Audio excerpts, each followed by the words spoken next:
I made a kind of pointless, meandering video about this board recently while I had the flu and my brain wasn't working properly.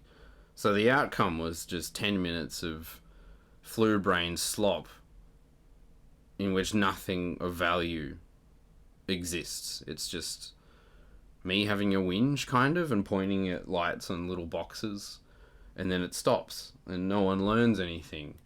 And I've wasted everyone's time with the tedium that I explicitly stated I was trying to avoid. So this is a do-over in which I play the thing in order to communicate what I failed to communicate in the last one, and that is that this is a workstation board for me. That's why it is like this, is because I needed to do everything for me. That everything that I would do day to day on the guitar, like it's the next thing I'm plugged into after this. It goes guitar into this, into the amp. In 99.9% of cases, it's like I'm playing bass in alters, I don't use it, and playing acoustic guitar, I don't use it. And whenever I feel like playing directly into an amp or a little combo or something, I don't use it. But pretty much every other time, this is it. This is providing everything for me in front of the amp, which is usually set clean. So that's what I've done here, is I've set this all up in the way that I would use it basically every day.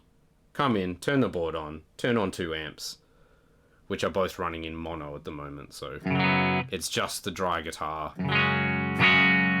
passing through the board doing nothing at the present moment. So it's already doing that.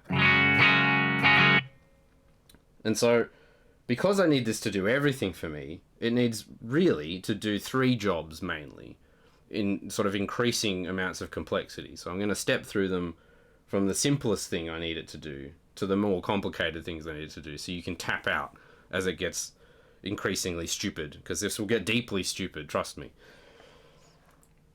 When I get home or whatever, just walk in the room and I pick up the guitar, I need to be able to get a couple of basic sounds out of it.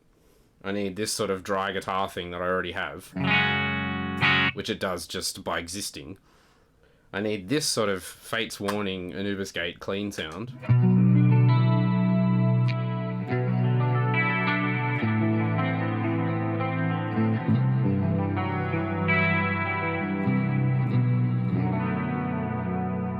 Be able to get that real easily.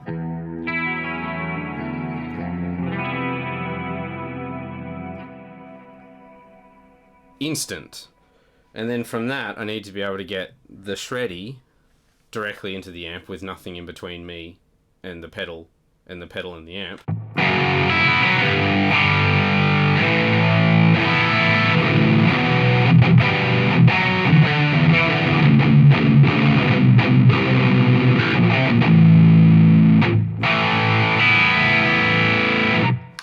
And it will give me that.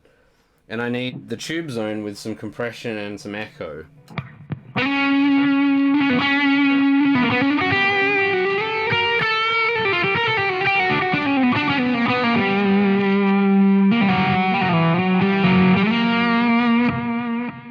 And I can get that very easily. And then maybe as a 4th one, I need the shreddy with the echo and the reverb. Just for stuff, you know. And in this particular patch, I've given myself some quality of life things with a tap tempo.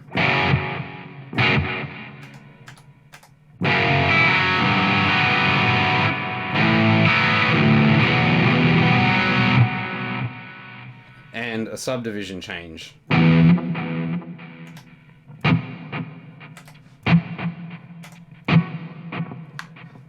And that's 90% of what I'm doing day to day, is just playing between those 3 sounds or trying to come up with something sort of basic, like a basic sketch of things. And so I really just interact with those 3 switches on the MIDI controller, because I've pre-prepared everything in such a way that I just do that. And you might think, well, why? What's the point of that? Why don't you just use a Quad Cortex or an HX Stomp or any one of the all-in-one things? And it's because I already own all of this stuff. Like, I want to be able to use all of these things that I already have, that each have a magic circuit inside, and they all sound different. And I've already purchased them, and I already like the sound of them. and I want to be using them in the same way that I might use a more like all-in-one signal chain sort of rig, like a Nano Cortex or a Valton GP5 or anything that you might be using, Nux things, whatever. That's what I'm doing. And so that's what I do day to day 90% of the time. 5% of the time of the next 10% slice, I'm pulling it apart and messing with it and changing sounds and trying to like find new stuff contained within the pedals on the board. Or maybe like I'm swapping things in and out of the signal path or changing the order of things. I need to be able to do that as effortlessly as possible without ripping the board apart. Because maybe in this spot down here, where the party hat pedal is, maybe I want to put like a Bogner Ecstasy Blue, or I want to put the EAE Longsword in there, or I want to put an Even Anguish in there, or a Slowly Melting, or I want to put like a Wyong Road pedal, or a Gliss Drive, or a J Rocket thing, or this like this thing I've had for a million years, which is an HM2 and a TS9. This is the sort of hot swap area, but I could easily replace any of these pedals with this.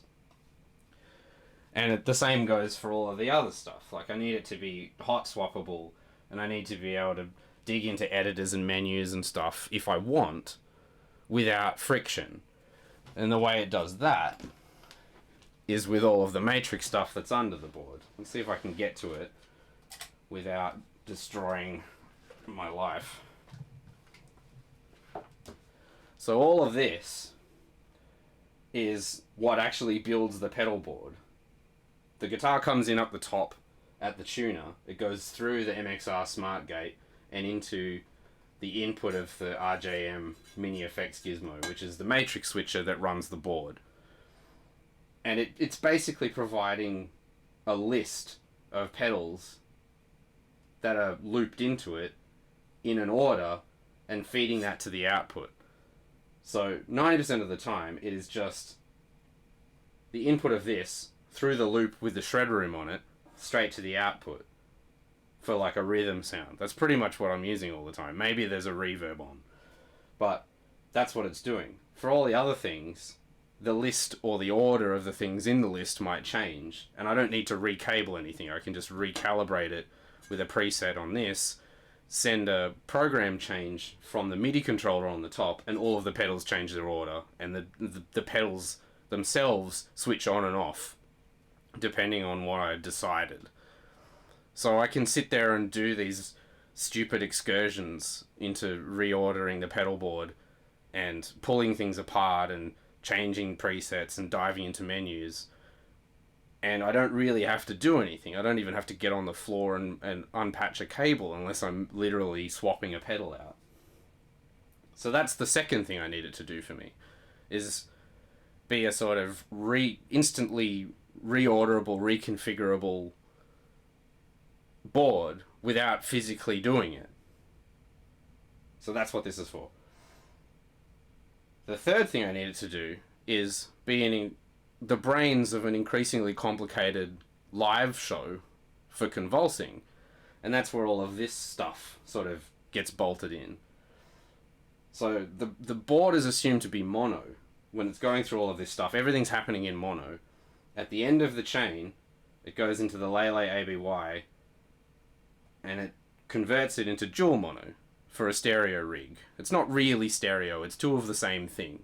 The Lele is just duplicating. The reason I'm using this to do it and not anything else is because A, it's MIDI controllable, so I can switch it remotely without stepping on it, and that's why it's under the board. And B, it gives me access to phase flip and ground lift and stuff, which other solutions to this problem don't. Like the RJM technically is a stereo output, and I could send a MIDI message to turn off one side of it, but I can't invert the phase if I have to, and I can't do like ground lift stuff. It's not transformer isolated in the way the Lele is. So the Lele's under there until I figure out something else I can do. Like a DI or something, but I don't... Anyway, this works, so I'm not in any hurry. From here, one side goes through the TC Mimic, so that one side of the rig gets delayed a little bit for like stereo widening. And this is set to full wet. So there's no dry pass-through audio. It's all getting delayed by the pedal. And then both halves, the dry half and the mimic half, go into this little sampler with an SD card on it. That's also controlled by MIDI.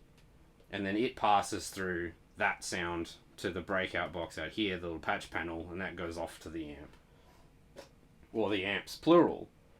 And now that I've turned on the mimic, you will hear what it does for the rhythm sound. Hopefully no pedals have fallen in weird places. No, there we go, that's not too bad. So if I now go back to that rhythm guitar patch with the mimic switched on, we get this.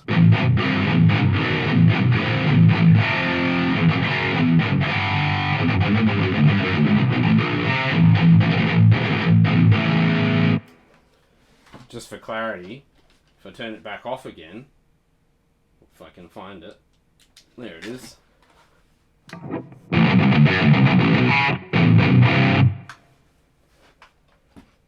It's kind of tedious, which is why it's under the board. I never need to turn it off.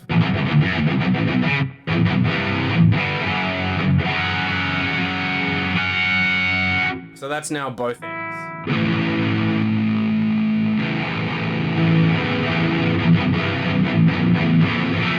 Still phase coherent, but just wider. So yeah, the second way that I use it is as a pedal board. And the MIDI controller, the Morningstar, allows me, because I've configured it in such a way, that I can interact with this thing as a pedal board. So I can use this bank of switches to turn on and off stuff.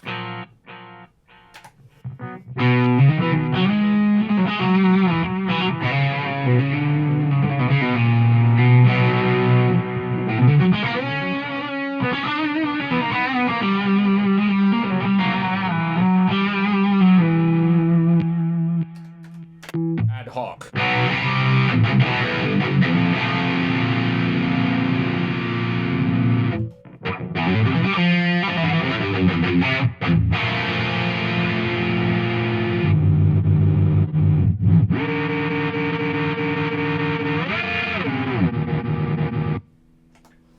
So I can still interact with it as though it was me literally stepping on all these pedals, but I'm using the MIDI controller to turn loops on and off.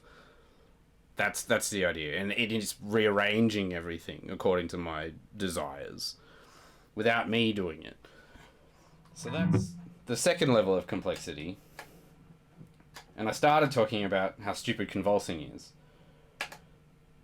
Let me just turn that shit off. So let's look at how I use this rig for convulsing. Basically everything on it is MIDI controlled. Even some pedals which are not normally MIDI controlled, like the count to 5. This bonus party hat sick as has both its foot switches accessible via MIDI, because I found it would be useful to trigger the boost remotely. I often need to do multiple things at the same time. Many more than could be reasonably expected of a person to do at the same time, or even one after the other while screaming. So MIDI is the answer.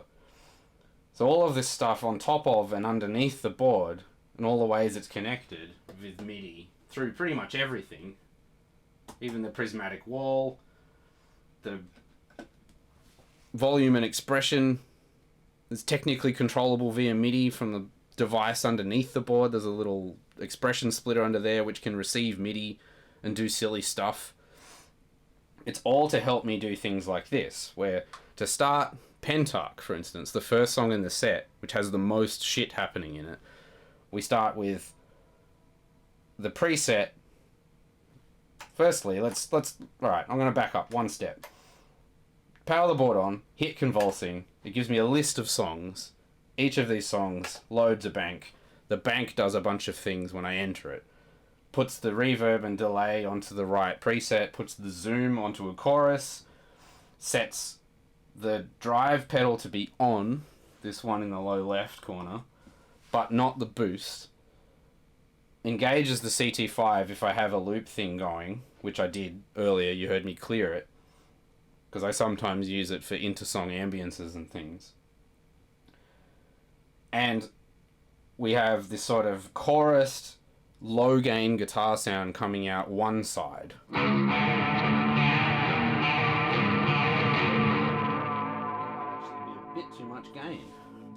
Might actually be a bit too much gain.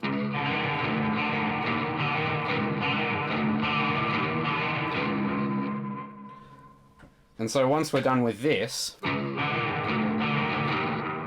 I press and hold on this switch that says intro, and it triggers a bunch of stuff all at the same time. Turns off the delay, turns off the reverb, changes from the party hat pedal to the pink Sikaz, changes the zoom from a chorus to a bit crusher, and we get this. And it also turns on both amps. And it does that until I release it, whereupon we get just the shred room to the amps. So all of that stuff happens basically on a press and a release. And likewise, we carry on doing stuff like this, like to get back to the chorus later on in the song, after the whole...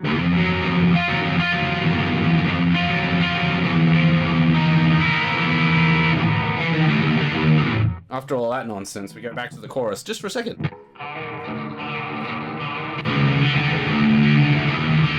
So to do stuff like that, I need a very silly rig which can enable me to do it with just those sorts of gestures.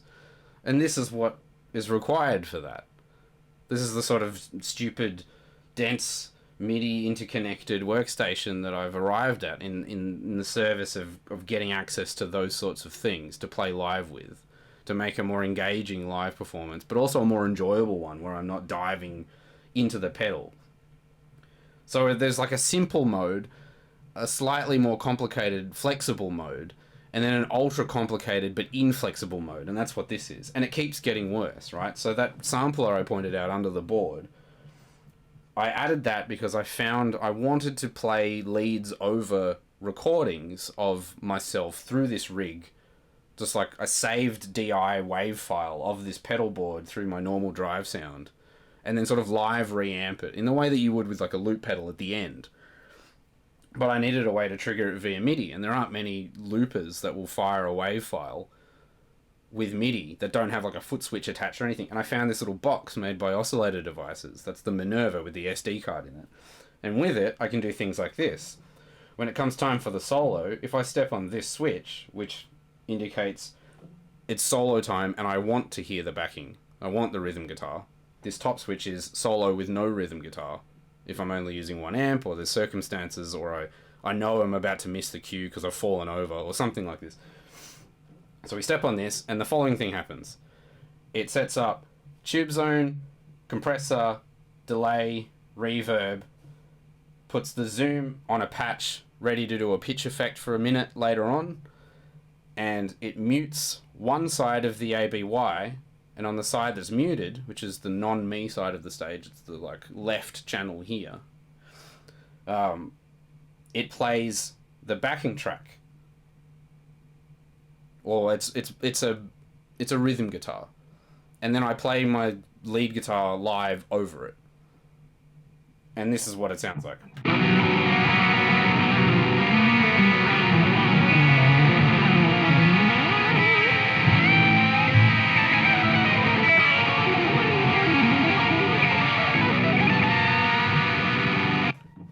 I just wanted to prove that I am in fact doing that, and it's not, everything on track.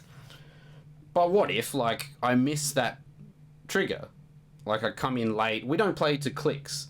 Robin does when we play live, just sort of for his own amusement. He likes it. It helps him keep relaxed if he knows where the pulse is. He finds himself racing a lot.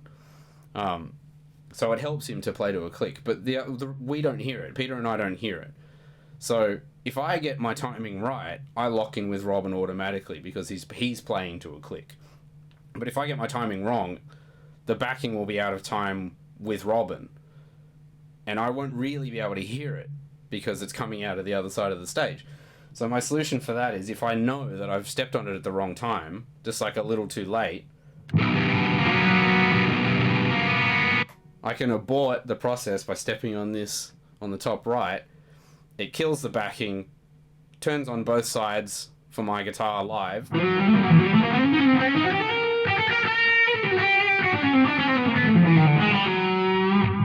And I'm out of jail. The other thing that happens in an ideal world is I hit the solo button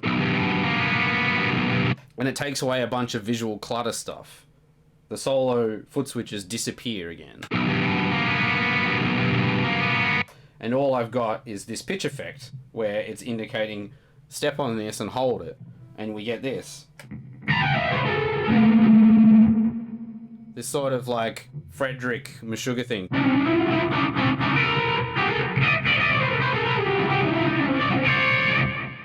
That I use a lot. And that only happens as long as I'm holding this down. As soon as I let go of this switch, we go to the rhythm tone.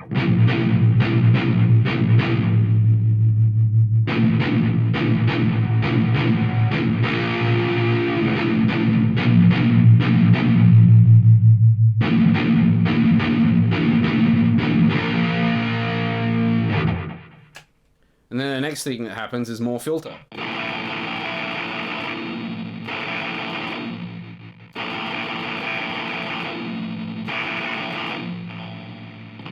Through one side only. But again, only as long as I'm holding this button.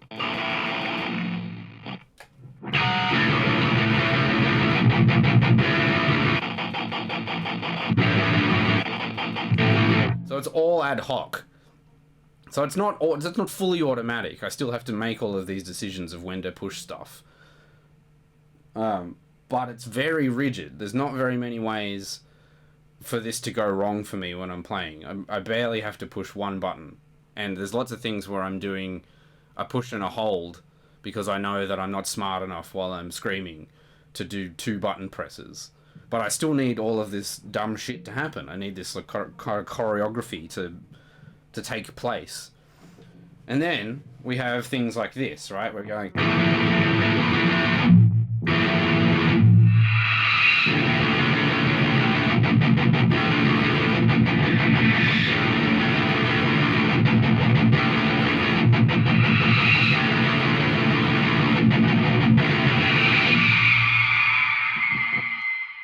Where again, I'm playing my pedal board kind of like a Taurus pedal, and that's triggering those one-shot samples that appear on the album in stereo, because it's coming out of both amps and it's getting wired and sort of, it's stereo. And so I do this sort of stuff all the time. This is how I play the whole set. For Severed Hemispheres, we start the song with 1 amp.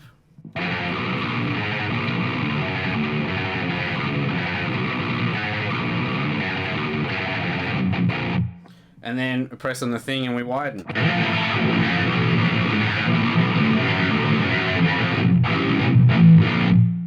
But again, like most songs, especially the older material, have 1 or 2 sounds where it's just like a rhythm tone, a slightly wetter rhythm tone.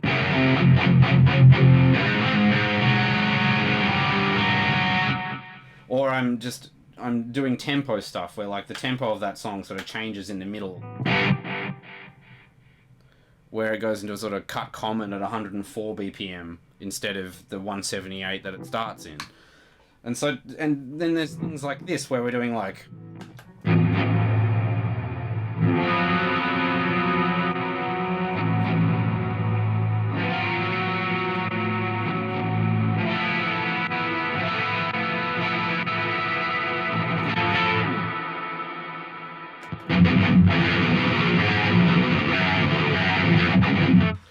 there's a very abbreviated version, incorrect and abbreviated version of the ending of that song because I'm in the wrong tuning for it.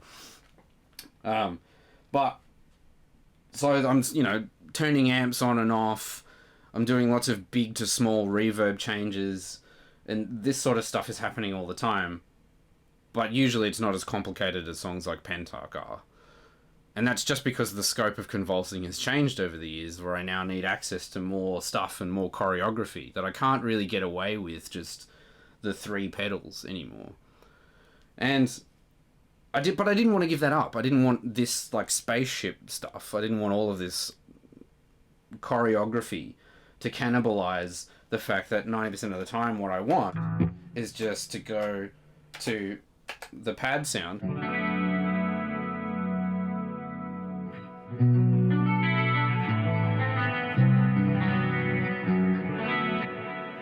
Because I've got an idea I'm working on, or I want to just, just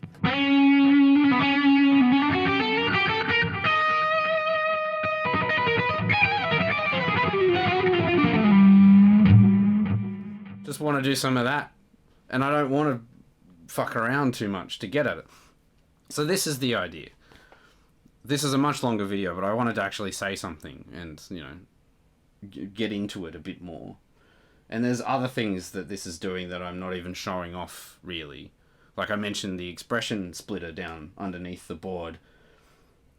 The reason I added that was because the count to 5 and the prismatic wall both can receive expression, and so can the Misty Cave, which is frequently in this spot, and so can a bunch of other things, like the Hawker's ADG analog delay, which is probably the best sounding analog delay ever created by a human being, but it doesn't have MIDI clock, so I can't use it in the same way I would use my other stuff.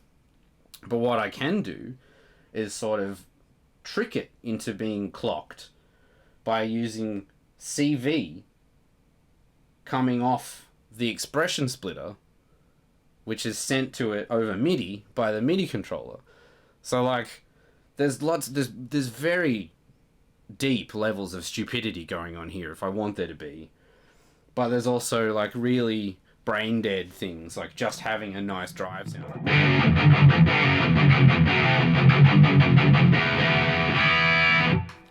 And that's what I wanted. That's why it is like this. And I think this is just more fun than doing it with a quad cortex or a helix. As much as I love those things, the attraction to those is like that they're small and integrated and everything is, I'm doing a lot with just this little box.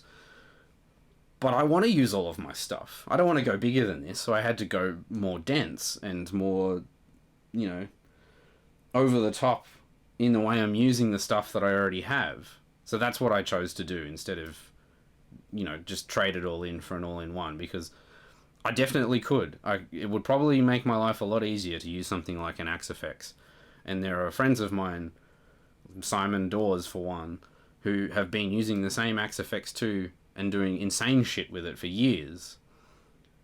And, even Adrian Ballou and, these guys, people I admire who have really complicated sounds and do a lot with their guitar, use all-in-one things just because it's so much easier. But I like the fact that this is kind of like it's a Jenga tower of stuff I've accumulated over the years, and I'm just sort of forcing it to be this way, to be this sort of control center for me. And, fundamentally, I just like the sound of all of this stuff, and it makes me happy that it is like this. So that is it, really. A couple of final things. I continue to use the Zoom MS-70 CDR because it is the sleeper best pedal ever made. It just like, there's so many good sounds in it. It's great as a chorus pedal. It's great as a really crunchy pitch effect. It's great as a compressor, as a slow gear. Anything, like it's the Swiss Army knife of the board. If I need some sort of absurd function that I just can't get from anywhere else, and I don't want to put another pedal on just for that, I move the Zoom to the required position and change the preset via MIDI, because it is a MIDI device, which is insane. It's a very limited one, but it is one. And the other thing I want to talk about is the MXR Smart Gate. This is the ideal gate for someone like me who doesn't really want a gate. This thing it's not actually a gate. It's very stupid. It should be called like a smart filter, because it only gates to a point, and it's sort of a multi-band compressor more than it is a gate, where depending on how you set it, it will gate up to like 12, I don't know, I haven't measured it, but it'd be like 12 to 24, somewhere in that range, dB of a certain frequency band. So it's technically gating right now. But you can hear all of my guitar stuff, and that's because it's not gating the whole spectrum. It's only gating everything from like 3K and above in sort of a low pass filter. It's like a sort of, it opens a sort of low pass filter multi-band compression thing, and it will release if I start playing. So if I play really quietly, you can hear it kind of gets duller and then gets brighter, but it's almost imperceptible until I turn it off. And then all of this like high frequency noise reappears. So that's perfect. I don't actually want the gate because it eats my transients and like it makes everything feel slow, especially playing with impulse responses where there's already a bit of latency. You want the note to be as immediate as possible. So even if the gate is slow opening, you can't tell. So that's why I use this instead of like a decimator or something. And lots of decisions like that pervade this whole board. The reason I use the RV500 and the DD500 again after so many years away from them is because I've been through every other reverb and delay pedal on the market over the years, and none of them really nailed this one weird trick of going from a big sound to a small one. Like if we take the settings for the pad, that's a big decay time. The Neunaber and the Meris and a few other things either have a preset change lag in the case of the Meris Mercury, or in the case of the Neunaber, limited preset spill. So if I was changing from this sound to the dry sound, there would be an audible volume chop. It would just stop. The RV500 being a dual processor reverb will decay nicely. So you can still hear the tails, even though I just quite literally changed preset completely, an algorithm, everything changed. To a much shorter one. And likewise, we can do all kinds of stuff like that.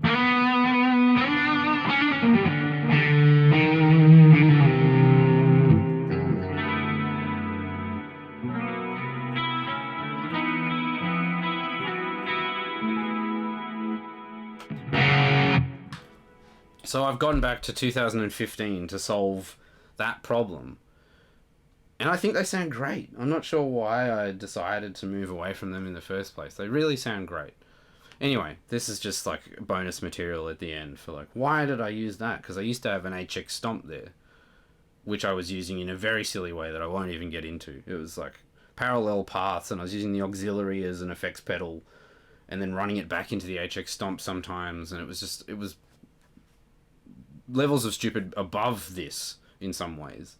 So in reality, this is all sort of a downgrade back to a simpler, slightly simpler version of the thing. But it's all powered by the Morningstar. I couldn't do any of this without the Morningstar. And over the years, as Morningstar has added more and more stuff to the MC6 and the MC8, and now we're in the Pro versions, which is more I/O. I'm using basically everything this gives me, like USB host, USB device stuff. I'm using the 3.5mm MIDI. I'm using all of the 6.5mm MIDI. I'm using both 5-pin connections.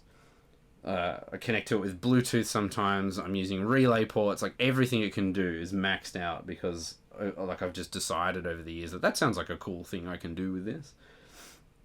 So this is the fun of it. It's this like, it's growing in on itself over time. Anyway, I hope that was more interesting than the last time. See you later.